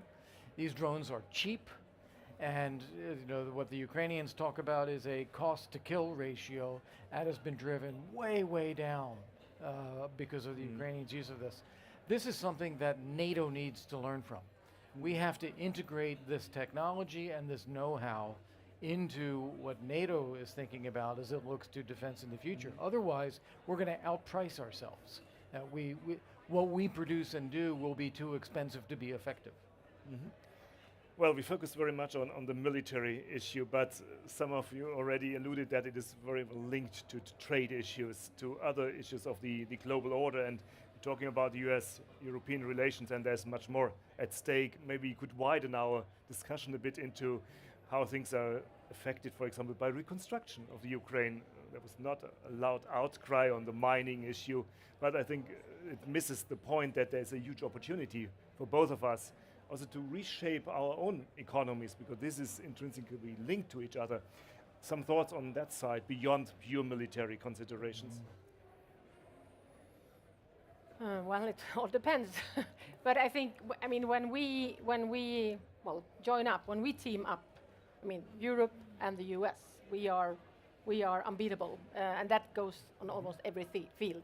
And I think we have to be unbeatable versus versus China, that we won't reach this kind of.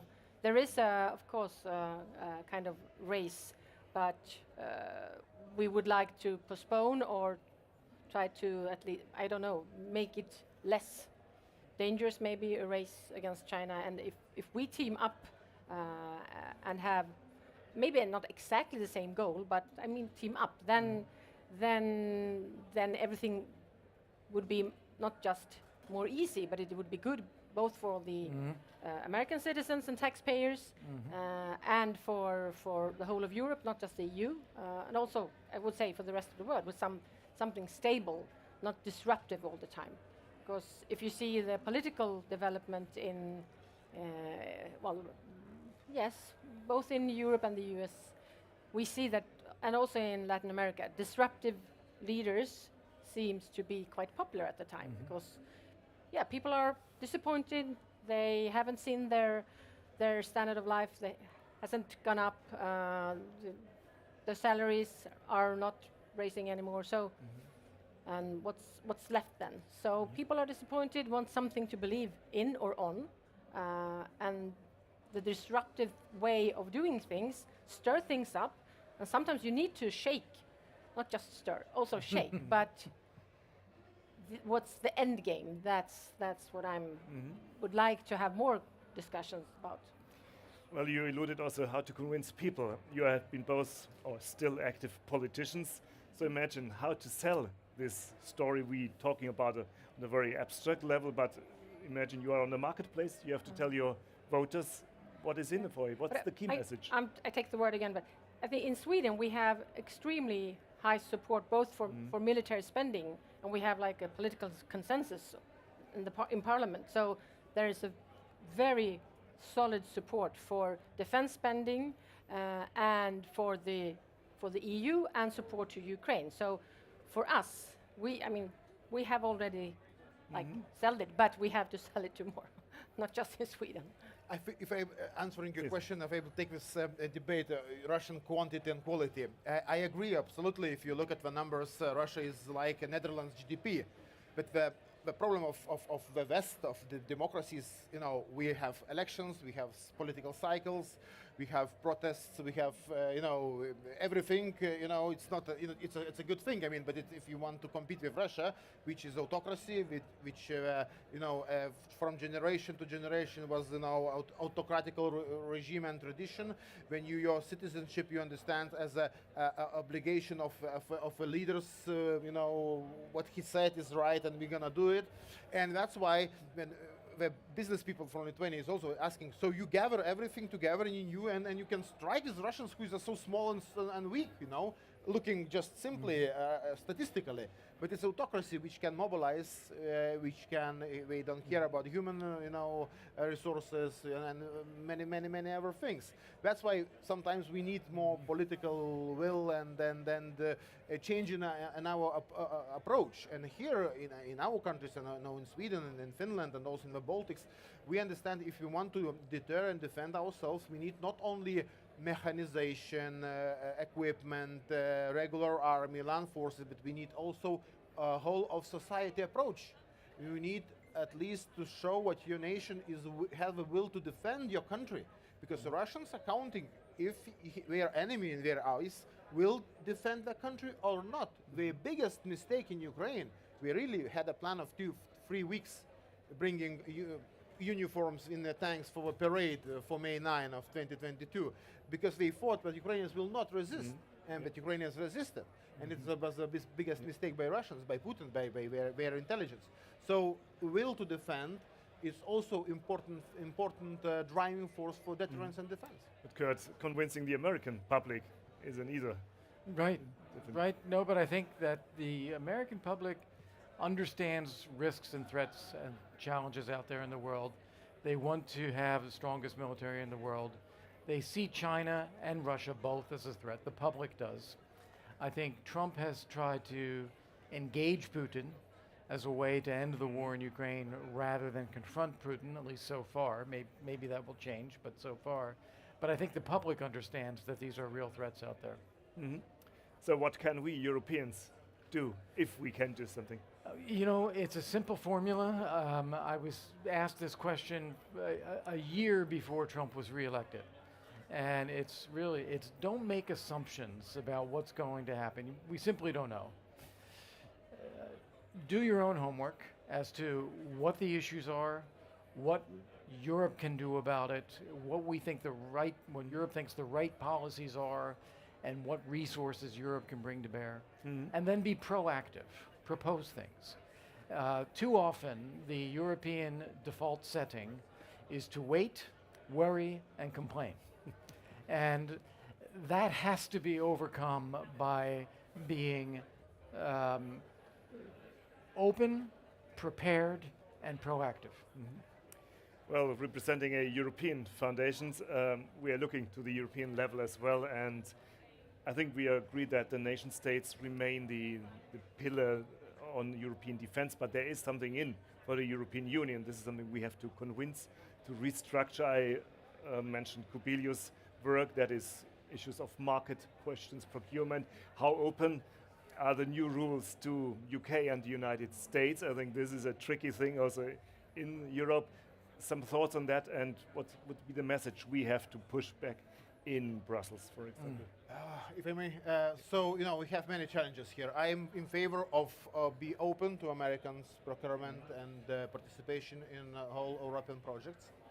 In Europe, we have challenges. But I give you an example? We have artillery systems. One company, another company, and we have 155 millimeters ammunition. I thought before I was a minister, but you can put one missile into one system and to another, and they will shoot. Not necessary. Yeah. Certification, typologification, and that kind of things needs transform that kind of thing, because after the Cold War we created so fragmented market because companies wanted to have a monopoly, and we have challenges now. In Russia, you can put 152, what we are using in every, in a cannon. So this is a challenge. For example, let's solve it. I mean, let's start solving such kind of things.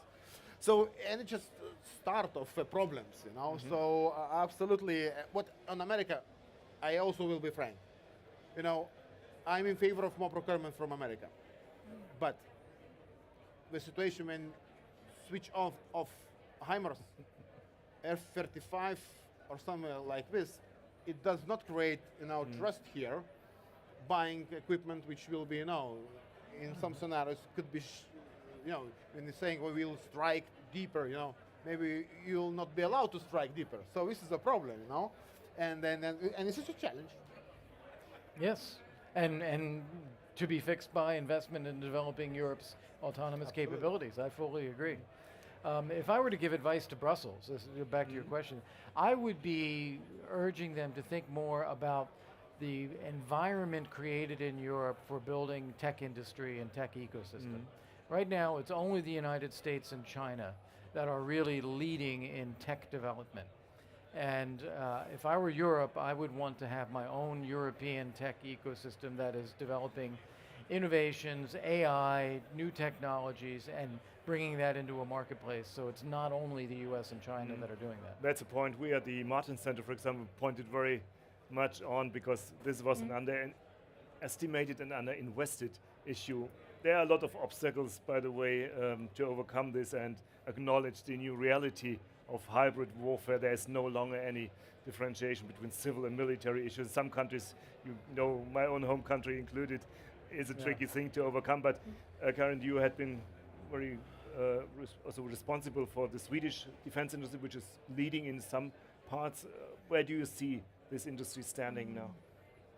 Well, very stable foundation, very stable ground. But I think at this point we have to be more agile. I mean, as both the EU and the EU countries to skip some of all the points in our checklist, because we have so much bureaucracy, so much red tape, so, as you said, certification and regulations, and if you just look into one, very good, very, you can argue for that, but that makes us slow, and we are too slow, both when it comes to producing defense material and procurement, but also when it comes to, well, all we do have so much resources, but I think we are too slow. We have to, well, loosen the grip a little bit and dare also to have some courage to do things. Well, we are not touching this wide range of deregulation. This is the topic of other of our discussions on later this day. A last issue, probably from next week on, we see a new government in Germany. With a lot of expectations on new leadership. I'm always a bit reluctant on using this, but well, Germany has and will play a central role. So for the last 4 minutes, I would like to discuss a bit what are the expectations, how, in which kind of corporations, and do not exclude UK relations, which are absolutely crucial, and of course the United States. So what do you expect from the new government in Germany? Well, a center-right government willing to take responsibility, not being too cautious. Because I think we have also been suffering from not a leaderless Europe, but it's difficult when there's no leader in Germany. It has been like a vacuum or like a just you pressed pause and waited, and that's not good for us. So we need someone to interact with and to be in the front. It's extremely important. Also bilaterally, the Swedish-German relations are very important. Yeah. But you also followed quite closely, I think. Absolutely, you know, we have last years. special relations because of German brigade and all German role in our defense planning, and absolutely, I'm very happy what, you know, fantastic colleague Boris Pistorius from Social Democrat, but you know, it's a miracle Social Democrat for us, I would say, together with Chancellor Merz, we'll push things forward, you know, and I really expect leadership from Germany. And all through decisions on defense spending shows that. So I think it's time to step in and step up for Germany, absolutely. Good. When will we see a first meeting between Merz and Trump? Well, I wish we would have already seen it. I wish that he would have gone to Mar-a-Lago in January before Trump was president, start like Meloni did and like others did to try to start building that relationship. But sooner rather than later, I think President Trump recognizes that the biggest economy in Europe is Germany. The biggest potential contributor and often actual contributor to things that we do is Germany. He also, when he gets frustrated about things like tariffs and trade imbalances, he often targets Germany. So I hope that meeting comes up sooner rather than later. And if I could think about, you know, your question, what should Germany do? Well, first off, maintain and increase that higher level of defense spending that they've already committed to, and take that a bit further, and do so with purpose, not just to spend the money, but to have a concept of what role Germany can play as more of a leadership role on security in Europe. That's one very, very big thing. Another will be to play more of a leading role in the future of what happens after a ceasefire in Ukraine. If Starmer and Macron are doing that, I'd like to see Merz joined up with that so that it becomes a real all of Europe effort. Great. Well, we touched a lot of things. We will continue these discussions not only today and tomorrow, but in the work of our foundations. We are more than happy that we have this transatlantic DNA in our soul. Much has to be done. I would like to thank you, Karin, Ines, and Kurt, for this wonderful exchange. Also, ladies and gentlemen, for your interest. Sandra, I think it's now your role to hand over. Thank you very much. Thank you.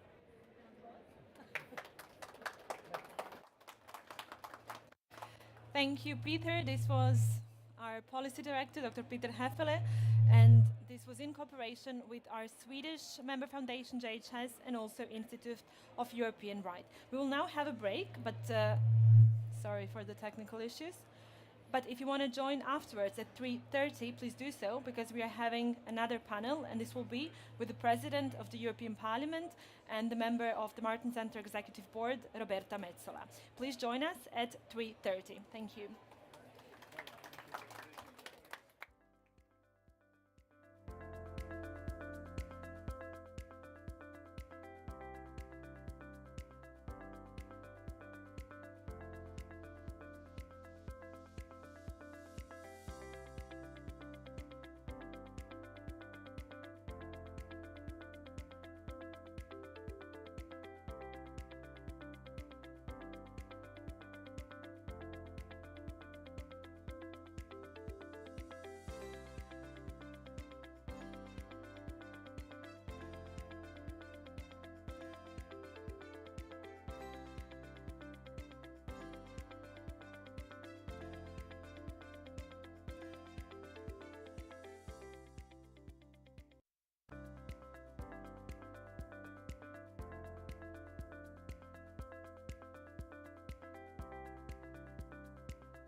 Dear audience, hello, and we are back. Thank you for joining us again here at the Feria Valencia. We move forward with our fourth panel today, titled Forged in Crisis, State of our Union, 1 year on from the European Parliament EP elections, moderated by the Martin Center Director, Tommy Huhtanen, who will now present our distinguished and dear guest. Thank you, Sandra. Welcome, everybody, and thank you, Madam President. So first of all, just to welcome you to the EPP Congress. 2 points before we start. First of all, we don't have much time, so this is rapid fire interview to Madam President. And the second point, after long process and discussion, we decided to go in the first name basis. So it's not because of the... I have known you for decades, Tommy, and every time we have this conversation, I tell you, don't call me Madam President, call me Roberta. That's what you knew me as. Exactly. So, you know, this is a... That's how we are. That's how we are, exactly. So let's go to the issue.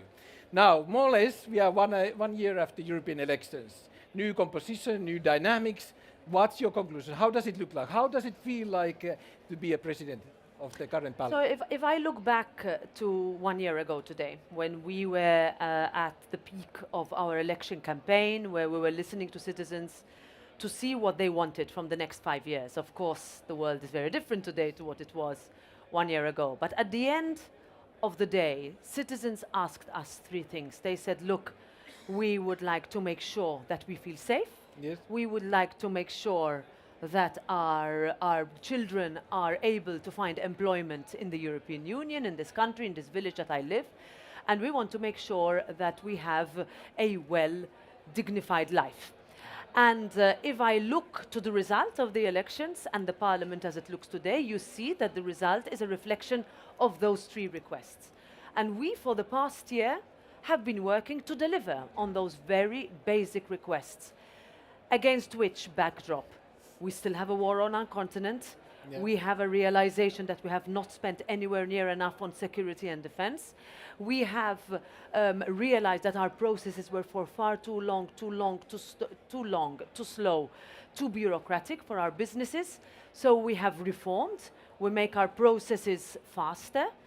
Our majorities need to be built. Yeah. And we need to build them to address what those citizens want. So I think we have gone back to basics and we have responded in the most effective manner so far. Great. Let's jump to the totally, well, not totally other issue, but the main discussion in the latest 2 weeks, or maybe last 3 months, which is, of course, the European-US relations, Trump administration. So how, from Parliament perspective, how should we deal with the new administration? Because there's many scenarios and possibilities. So I will answer you this question irrespective of what has happened, what could happen, what Yes. is. That we cannot remove the fact that the United States is our largest and best ally. Yes. For different reasons. On a transatlantic perspective, when we see what do we align with, we are the world's greatest economic partners, each other. There's no one else that would replace the United States in this regard.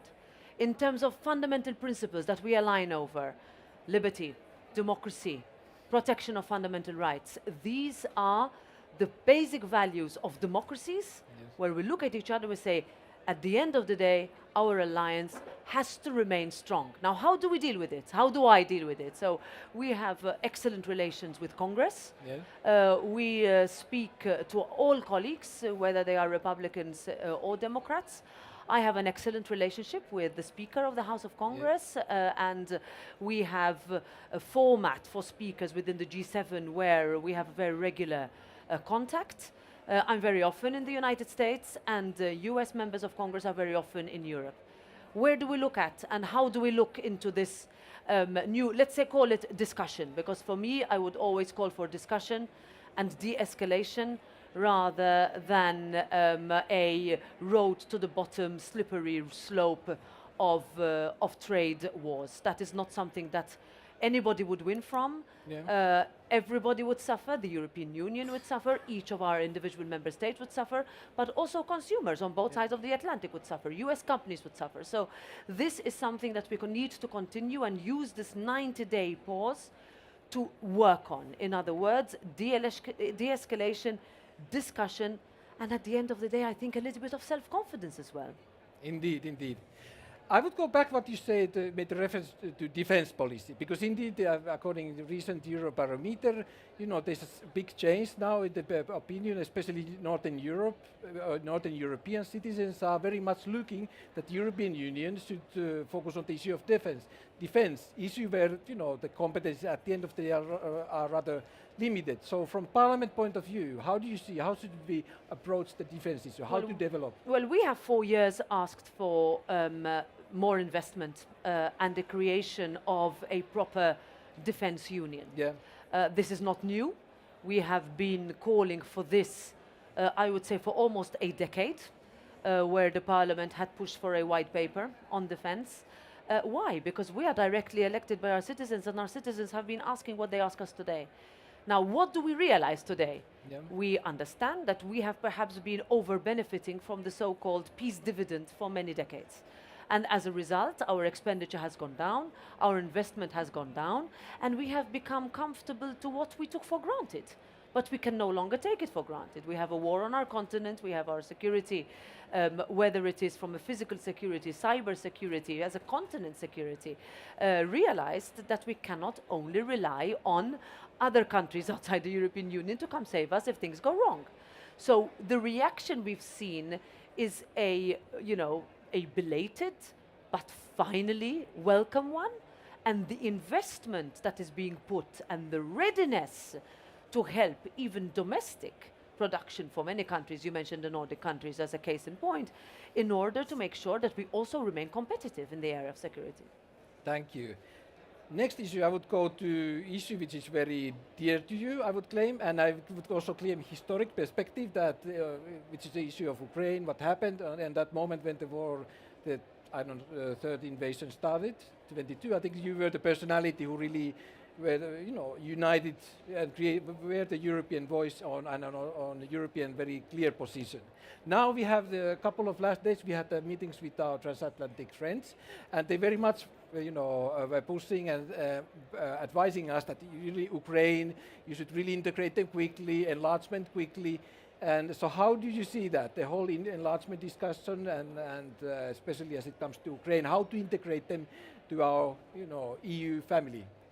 Well, first of all, let's restate what was true on the 24th of February 2022. If we're going to talk about peace on our continent, we need to be clear about what we mean by peace. We mean peace with justice, peace with dignity, peace with territorial integrity. Today, that is exactly what we say about what is happening on our continent. So that's why we continue to insist that we will stand with Ukraine for as long as it takes, and that nothing can be decided about Ukraine without Ukraine, which is why what we saw happening during the funeral of the Holy Father, Pope Francis, is actually something we welcomed, because discussion with Ukraine as to how we find a solution to this conflict that was illegal, that was unprovoked and unjustified and started by Russia can be resolved in the longer term. And as we called immediately as a parliament, enlargement has always been considered a win-win. I remember attending congresses of the EPP before my country joined the European Union, and exactly the same thing used to be said then. Of course, it is a merit-based, it is about making sure that mileposts are achieved and goals are reached, but never let go of the fact that if a country is looking to Europe as its home, then we should fling our doors wide open. Good. Now the final question, Roberta, and maybe the very reason why we are here in the EPP Congress, which is democracy. During the last, months, especially, but also internally here in the European Union, in Europe, there's big discussion about rise of authoritarianism, populism, a state of democracy, how to fight democracy here in Europe, but of course it also relates to the whole discussion about common values in the transatlantic relations. So how shall we do it? How shall we do that struggle internally, externally? What would be your Well, advice? but by countering it, we are more than ever before flooded by populist, propagandist, fake narratives that are pushed either domestically or externally by countries that do not like democracy.